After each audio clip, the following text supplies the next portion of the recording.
It looks like the clicker doesn't work. Does have battery. Because it's not connected. Yeah, of course. Okay. So I have around 25 minutes left, and I think that should cover enough time to cover zero knowledge for the nuclear power plant, or for the specific context of Starks. So, looking at zero knowledge,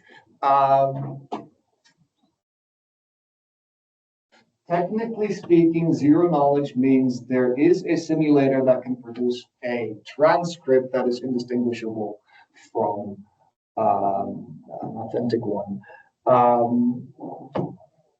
I don't find it very intuitive to think in terms of what this simulator does. I just prefer to think of the transcript being independent of the witness, yes or no. These notions are equivalent. But this particular view is helpful when you look at the Stark diagram and have a look at the stuff that the verifier ends up seeing. Because then you can start thinking, okay, how can we make that independent of the witness? And the way we're going to make it independent with the witness is we're going to mask this with randomness. And so there are three places in the diagram where we need to tweak something. And the way we're going to tweak it is we're going to mask it with randomness in some way. So firstly, we need to solve the Merkle tree. Well, we need to solve the leaves in the Merkle tree, or at least some people think we need to, and it's arguable whether we need to. So I'd say that's optional, but the second two steps are absolutely necessary. You need to add a batch randomizer polynomial to your linear combination, and you need to add trace randomizers in your trace. And so, to capture this visually, here's the Stark diagram. What does the verifier end up seeing? Well, that's everything that's not grayed out here. The verifier ends up seeing Merkle roots, Merkle paths, in domain rows, and out of domain rows. And we need to make sure that all of them are properly masked. And so that's what the three individual steps are for. The salted Merkle leaves guarantee that the Merkle authentication paths and the Merkle roots are independent of the witness. The batch randomizer polynomial randomizes the batch in the big batching happening more or less in the middle of the diagram. And so it guarantees that everything that happens afterwards is independent of the witness. And then we only need to be concerned about the stuff that points into these two trace tables, the trace table and the quotient table. These are rows that are being opened in the Merkle tree, and two out of domain rows that are pointed at by the out of domain point. And we can make those independent from the witness as well by adding trace randomizer values. So let's look at these individual steps one by one. Salted Merkle leaves. The idea is you pair up every leaf with a salt, which is a uniformly random value, and then you build your Merkle tree. And the motivation is to make the internal Merkle nodes independent of unopened data. You can't make it independent of the data that's being opened because then it wouldn't be a very good commitment, but you can make it independent of data that's not being opened, and salts kind of achieve this. Actually, if you're going to prove the security of the Merkle trees in the random oracle model, then it's already independent. Get that from the randomness of the random oracle. So salting Merkle trees only makes sense if you're going to model the security of your Merkle trees in the standard model, where you actually use a concrete hash function as opposed to the random oracle model. And if you're going to do that, then I'm afraid concatenation is not enough, because then you'll still leak a little bit of information, namely whether you had the right guess. But there are perfectly hiding hash-based commitment schemes, and that's what you should be using. And then you actually have a compelling use case for adding commitment randomizers to your leaves.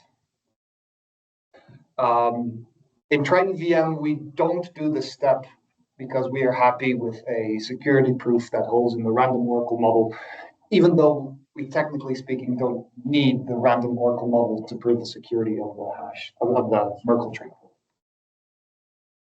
All right, next up is we need to ensure that in our big batch of code words, there is one code word that corresponds to a uniformly random model.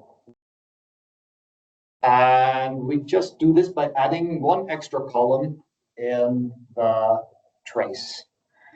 And so it guarantees that everything that happens after this batch is independent of the trace. And by the way, there's a lot of stuff that's being opened here in the course of Fry. So it's a lot of things that we don't have to care about anymore, because the batch combination C is now independent of the trace. So the way we do it, we just add one column, or if you use extension fields in addition to base fields, it's extension degree many columns of uniformly random values to your trace. And you also low degree extend that, but there aren't any error constraints that constrain these randomizers. All right, that suffices to randomize the batch. Yes, the question. Is it independent of the amount of queries that you will add? This is independent of the number of queries. The number of queries is a very important factor on the next slide for the last step.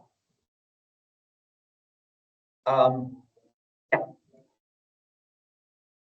Then we have to add randomizer rows, not columns, randomizer rows. And that gives rise to a nice little diagram. Yes, I did have fun at some points making these slides.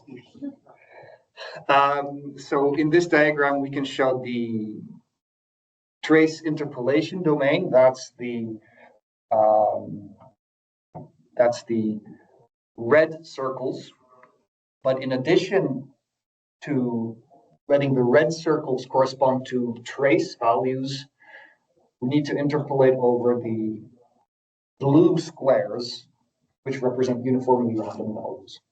So we interpolate over a vector that's twice as long, and half of the elements of this vector are random.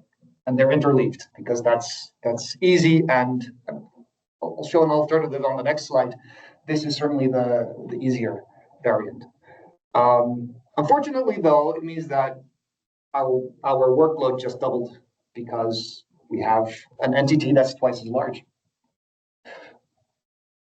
And so if you start doing the calculus, how many randomizers do we need? That's where the number of queries pops up. So the total number of randomizers, if you add rows to the trace, is width of the trace, that's W, times the number of the blue squares in this circle.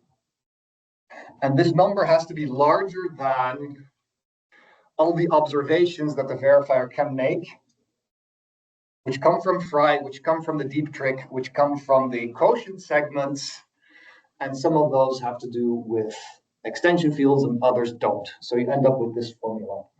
So T is the number of indices from Fry. That's the number of in-domain rows that you end up opening.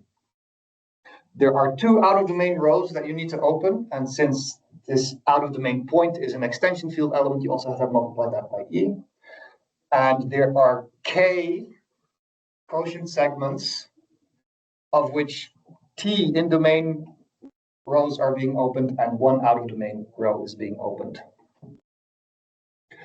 And so you need to ensure that this equation holds, because otherwise the verifier, or rather the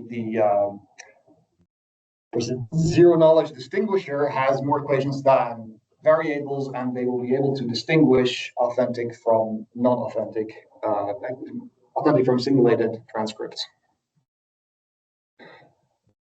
There's an alternative strategy to interleaving. So the big cost here is the size of our code words has doubled, which is not so nice, especially if we don't need that many randomizers, right? The number of trace points is on the order of 2 to the 20. And typically the number of randomizers is 100, 200, something like that. So it's a shame to have to double the size of your trace in order to accommodate only 200 randomizers. So then there's this alternative stingy approach, which is slightly more complex in terms of engineering, and it might actually be more efficient in practice. I'm not sure because I haven't actually implemented both. TryVM uses the simpler one, but I think in future, and at some point in the future, I'll try to implement the stingy version and then report about whether it is more efficient or not.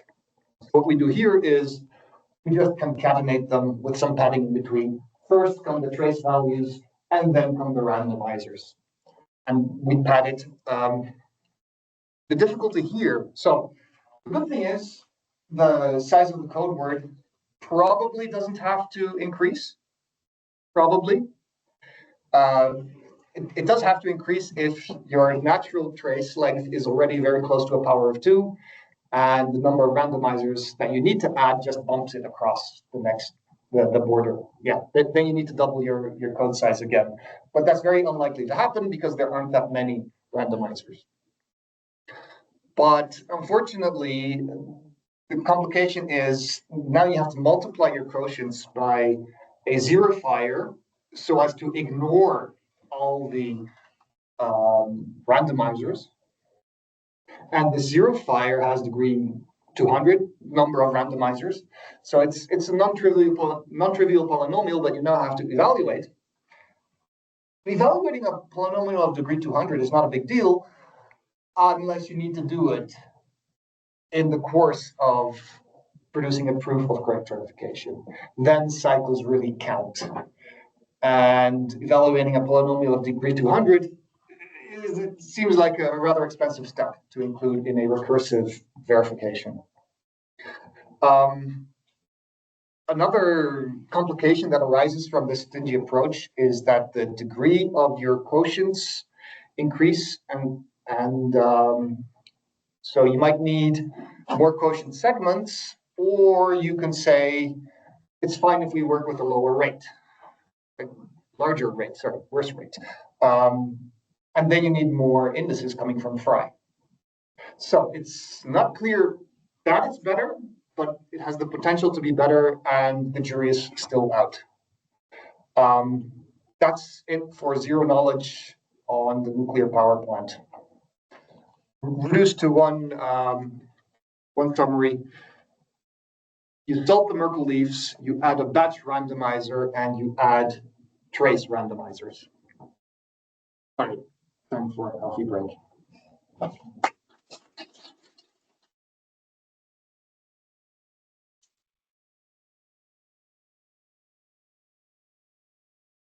we are back at 4, so you have 4 minutes.